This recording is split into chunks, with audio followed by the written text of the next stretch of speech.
So Joseph, some interesting news today on Sports Direct. Sports wear retailer, they sell tennis shoes, running shoes, and things like that. They've sold a derivative to get a chance to get hold of some Tesco shares, a food retailer. Can you explain what's going on? Yeah, you're not wearing your Nike trainers today, Alan. Yeah. But yeah, it is. Overdressed. It might seem odd, but Mike Ashley, who owns 56% of Sports Direct, has kind of done this before. Now, what they've done with Tesco and Goldman Sachs, who is their counterparty today, really is sell Goldman a put option that will, if Tesco's share price goes below whatever strike price they've agreed on the expiry date, Goldman can then sell the shares at that strike price to Sports Direct. If the share price is the same or goes higher than the strike price, Sports Direct collects like a premium. So, and it involves 23 million of Tesco shares. Now, if the strike price was, for argument's sake, the closing price on Wednesday, the day before Sports Direct announced this, it was 195p a share.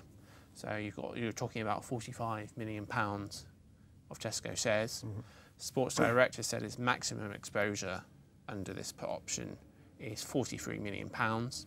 So if we allow for a 2 million pound premium, that's basically, their exposure. Okay. Like, in the unlikely event that Tesco shares go to zero, that is, how much. Fine. So Sports Direct has effectively taken a bullish view on some Tesco shares.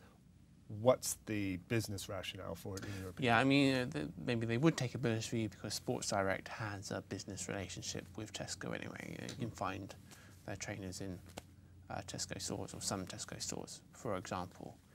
And look, if the share price goes below the strike price and Goldman sells the shares to Sports Direct, well, in that case, Sports Direct has paid up for some cheap shares, but if it thinks the shares go up much later on, then that's fine. You've built up a stake, or a smaller stake, let's be honest, in Tesco quite cheaply. Okay, and so... Yeah. And then, even if that doesn't work out, you just collect the premium anyway, if Tesco shares rebound quickly from their accounting failures and so on. Okay. So they've done this, and now, effectively Sports Direct shareholders have bought shares in what? A sort of fund manager? Well, I mean, he's taking investment you might wonder, views. Because, as we mentioned in the beginning, he's done this before with Debenhams, a UK department store, similar trade, selling a put option, which then might allow basically the cheap accumulation of a stake in Debenhams,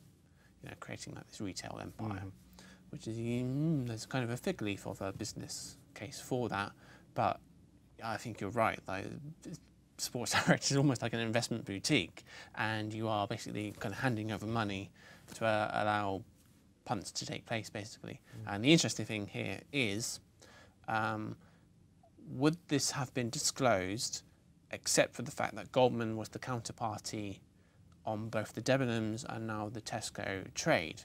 Because under UK listing rules, that has to be disclosed, because it now kind of basically means more than 5% of Sports Direct is at stake in these trades, and therefore, under listing rules, has to be disclosed as a Class 2 transaction. Would we have found out about it otherwise? It's an interesting kind of question. Yeah, all very curious. Thanks a lot, Joseph.